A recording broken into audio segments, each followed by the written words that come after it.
जय श्री कृष्ण। आज श्रवण करें जेठ मास की नित्य नियम से सुनी जाने वाली 5 कथा। यमराज भगवान की कथा।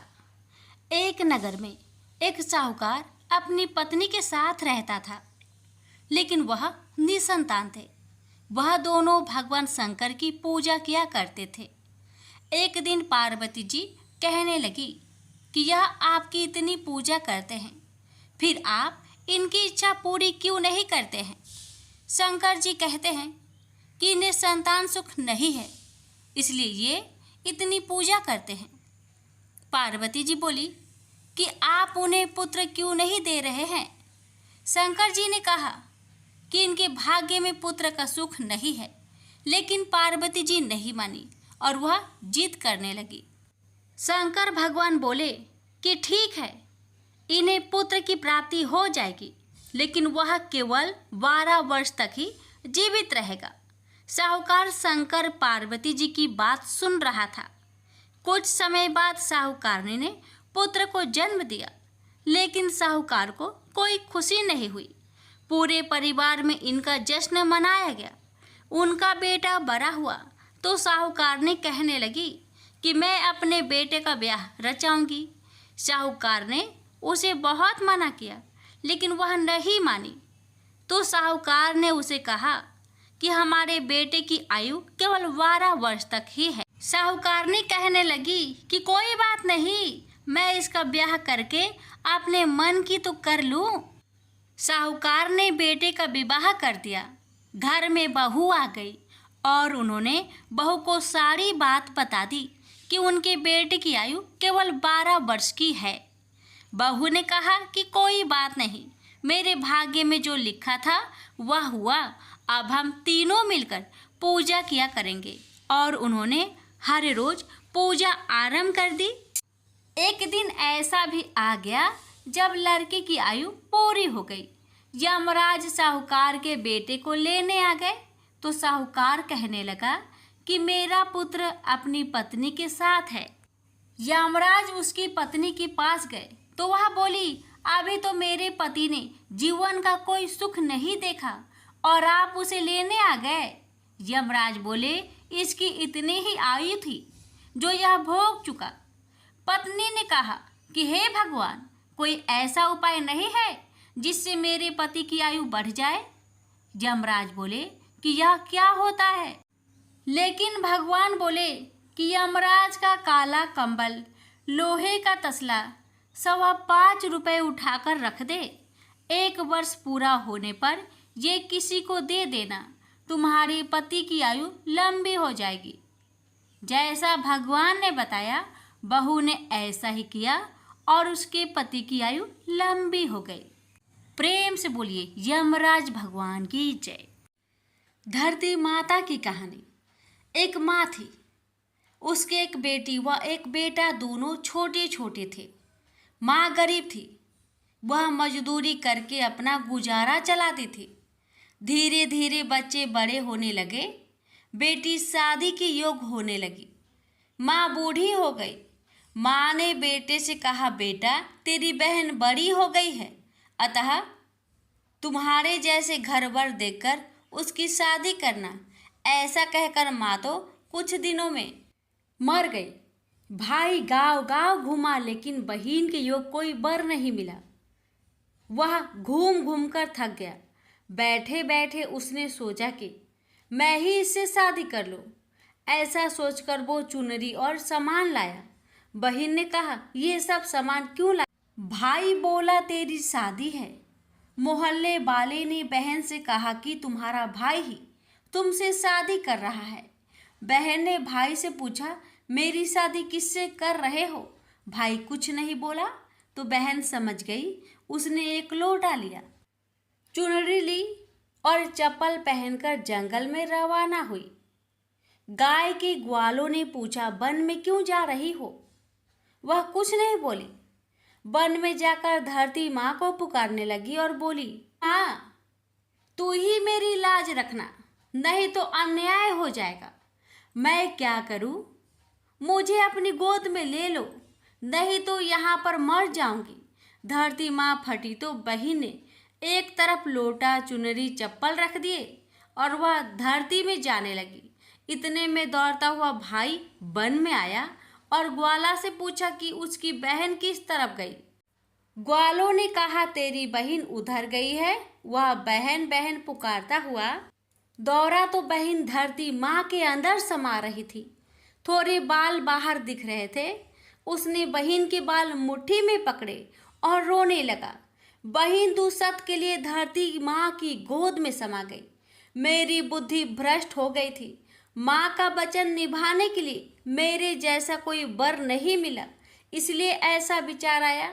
पर धरती माँ ने सत्य के लिए बेटी को अपने में समा लिया। जो बाल बाहर थे वे दोभ बन गए। इसलिए औरतें कहानी सुनती है और लोटा, चप्पल, चुनरी एक बर्तन में हरे मूंग, एक लड्डू कुंवारी कन्या को देगी। उसको धरती माता सुखी रखेगी। जय बोलिए धरती माता की जय। भीम और हनुमान की कथा।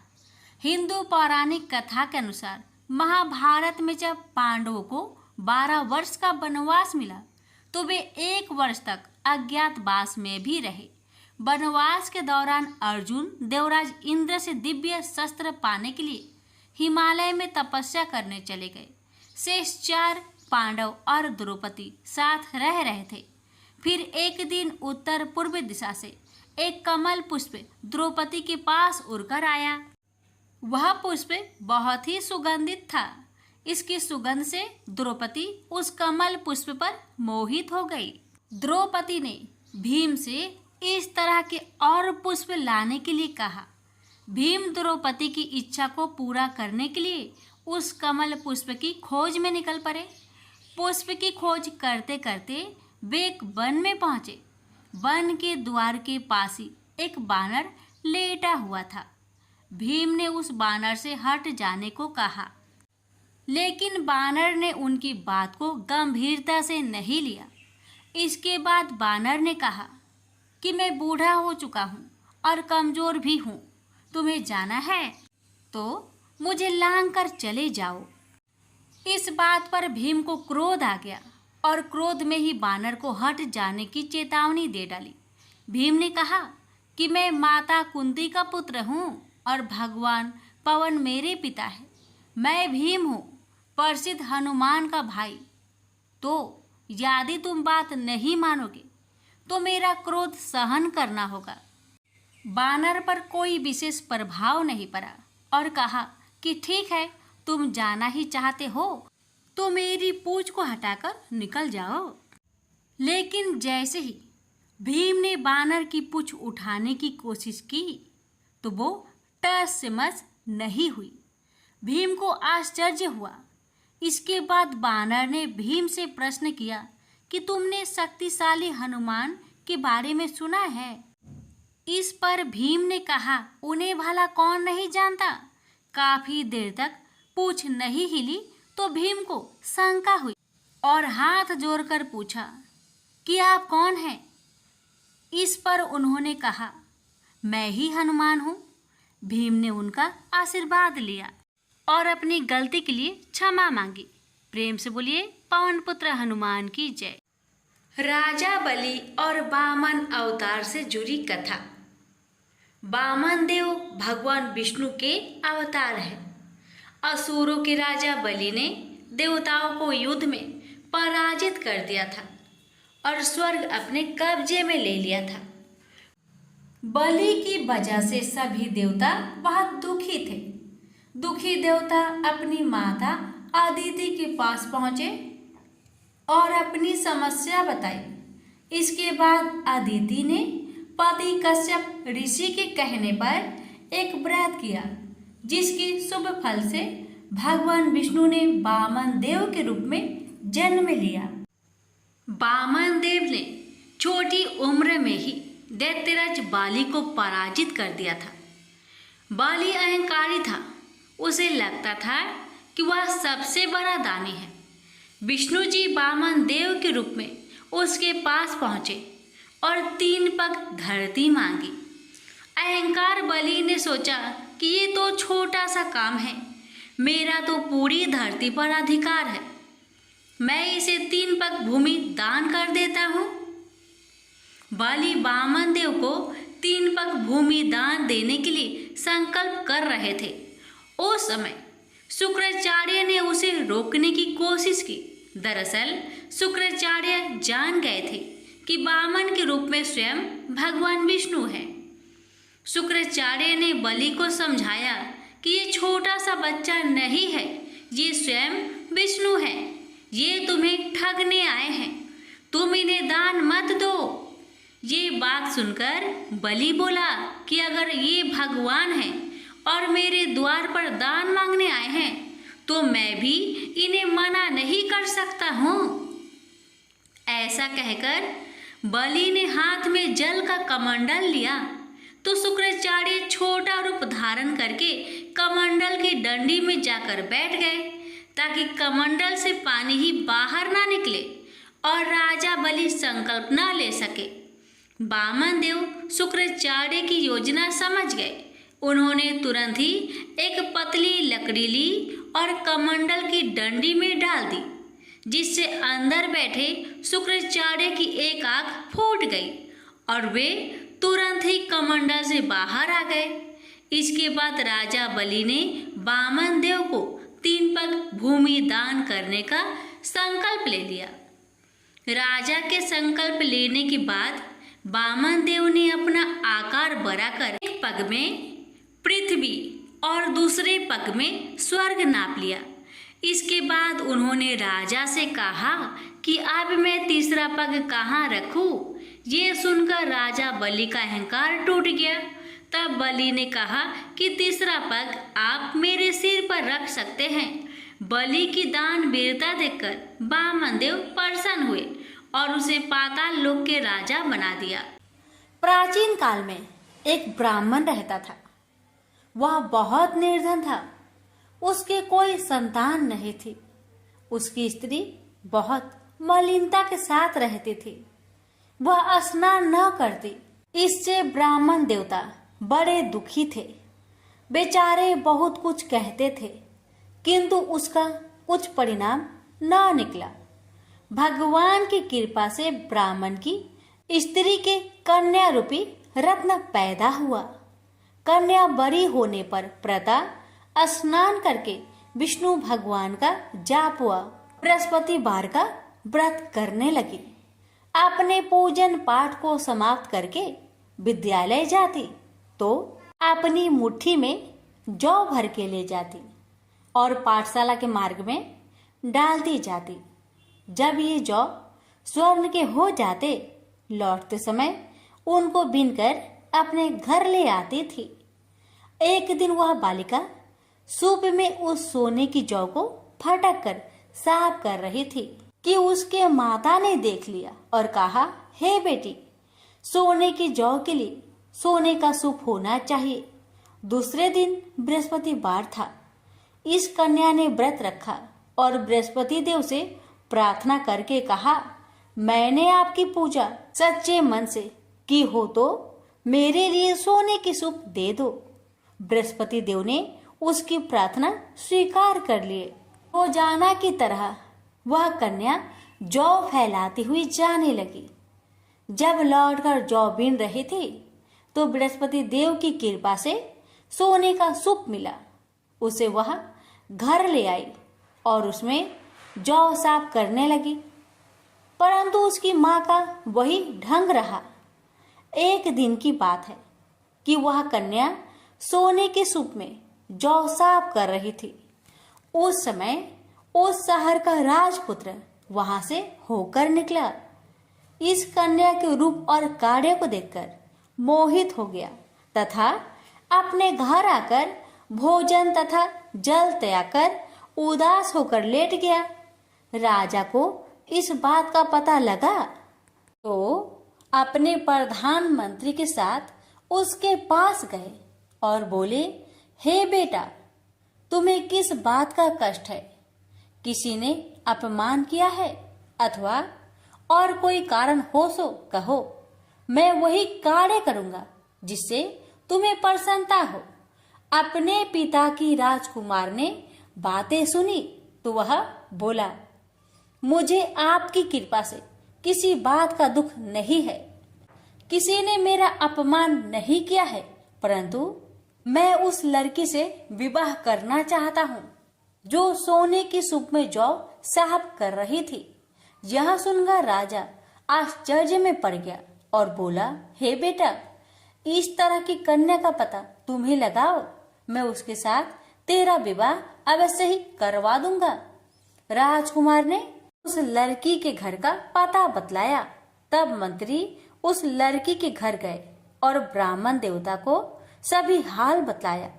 ब्राह्मण देवता राजकुमार के साथ अपनी कन्या का विवाह करने के लिए तैयार हो गए तथा विधि विधान के अनुसार ब्राह्मण की कन्या का विवाह राजकुमार के साथ हो गया। कन्या के घर से जाते ही पहले की भांति उस ब्राह्मण देवता के घर में गरीबी का निवास हो गया। अब भोजन के लिए भी अन्न बड़ी मुश्किल से मिलता था।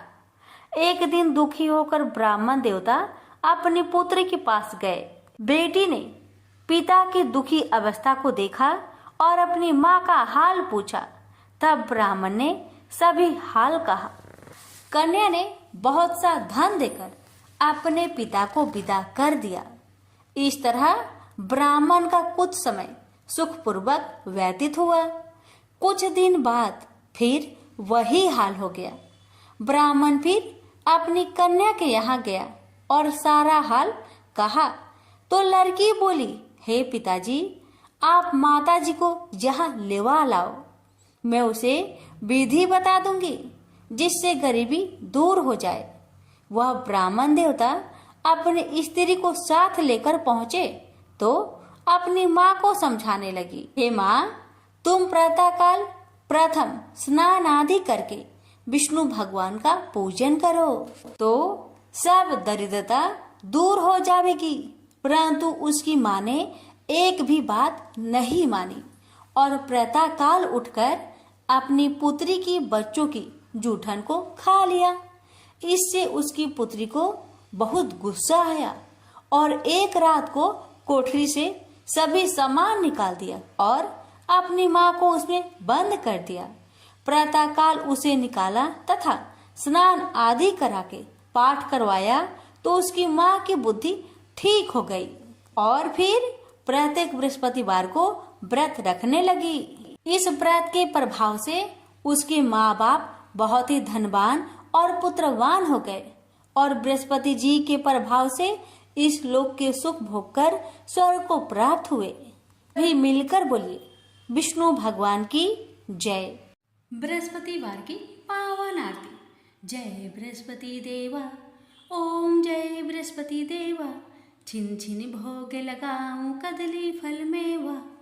ओम जय बृहस्पति देवा, जय बृहस्पति देवा, तुम पूर्ण परमात्मा, तुम अंतर्यामी, जगत पिता जगदीश्वर, तुम सबके स्वामी। ओम जय बृहस्पति देवा, जय बृहस्पति देवा, चरणामृत निज निर्मल, सब पातक हरता, सकल मनोरथ दायक, कृपा करो भरता। ओम जय बृहस्पति देवा, जय बृहस्पति देवा, तन मन धन अर्पण कर जो जन शरण परे, प्रभु प्रकट तब होकर आकर द्वार खरे। ओम जय बृहस्पति देवा, जय बृहस्पति देवा, दीन दयाल दयानिधि, भक्तन हितकारी, पाप दोष सब हरता, भव बंधन हारी। ओम जय बृहस्पति देवा, जय बृहस्पति देवा, सकल मनोरथे दायके, सब संचय हारो, विषय विकार मिटाओ, संतन सुखकारी। ओम जय बृहस्पति देवा, जय बृहस्पति देवा, जो कोई आरती तेरी प्रेम सहित गावे, जेठानंद आनंद कर सो निश्चय पावे। ओम जय बृहस्पति देवा, जय बृहस्पति देवा, प्रेम से बोलिए बृहस्पति भगवान की जय।